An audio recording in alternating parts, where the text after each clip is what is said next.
मैं सूरज आप सभी का वर्ड इनकार्नेशन में स्वागत करता हूं। आज का विषय है रोलेट एक्ट। आज के सेशन में यह समझने का प्रयास करेंगे कि आखिर रोलेट एक्ट है क्या, इसके क्या प्रावधान थे और इससे किस प्रकार से भारतीय जो आंदोलनकारी थे प्रभावित हुए और इसके एवज में इन्होंने किस प्रकार से इस एक्ट का विरोध किया। आज के सेशन में इन्हीं सब बिंदुओं पर चर्चा करेंगे। सबसे पहले बात करते हैं रोलेट एक्ट। रोलेट एक्ट की बात की जाए तो यह एक ऐसा कानून था ब्रिटिशर्स द्वारा बनाया गया जिसके माध्यम से किसी भी भारतीय व्यक्ति को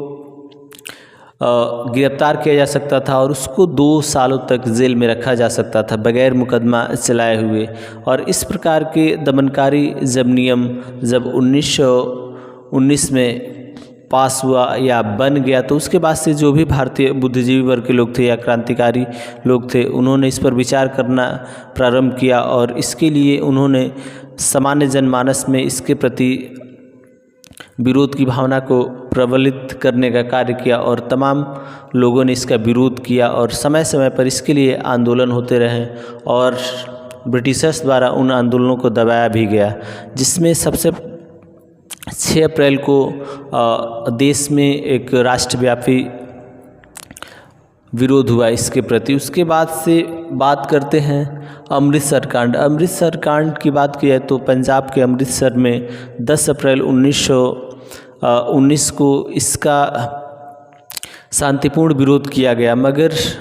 वहाँ के जो भी सेनापति थे या सैन्य अधिकारी थे उन्होंने भारतीय जो लोग थे जो विरोध प्रदर्शन कर रहे थे इस काले कानून के खिलाफ, उन पर अंधाधुंध गोलियां चलवा दी और जिसमें सैकड़ों लोग मारे गए और हज़ारों लोग घायल हो गए। इसके बाद से इस घटना को सुनते ही पूरे जो उत्तरी भारत या पंजाब के आसपास का जो क्षेत्र है उसमें जगह जगह जो भारतीय लोग थे उन्होंने सरकारी संस्थानों पर, विद्यालय, पुलिस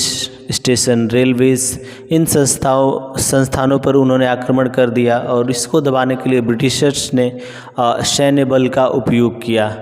अब बात करते हैं जलियांवाला बाग। जलियांवाला बाग हत्याकांड की बात की जाए तो यह घटना है 13 अप्रैल 1919 की, जो कि पंजाब के अमृतसर में एक जलियांवाला बाग है, जिसमें यहाँ बैसाखी के मेले पर तमाम लोग इकट्ठा हुए थे और जिसमें कुछ लोग तो मेला के उद्देश्य से आए थे और उसमें से कुछ लोग ऐसे थे जो रोलेट एक्ट है इसके विरोध के लिए वहाँ आए थे। और बाद में जब जनरल डायर को इस बात की खबर लगी तो उसने पूरे सैनिकों के साथ, जो कि पूरे हथियारों से या बंदूकों से लैस थे, उन्होंने उस बाग को चारों तरफ से घेर लिया और जो भी बाहर जाने या निकासी के सभी रास्ते थे उनको बंद करवा दिया और जो निहत्थे लोग थे उन पर अंधाधुंध गोलियां चलाई, जिसके परिणाम स्वरूप बहुत सारे लोग मारे गए और यह भारतीय इतिहास का सबसे काला दिन माना जाता है। धन्यवाद।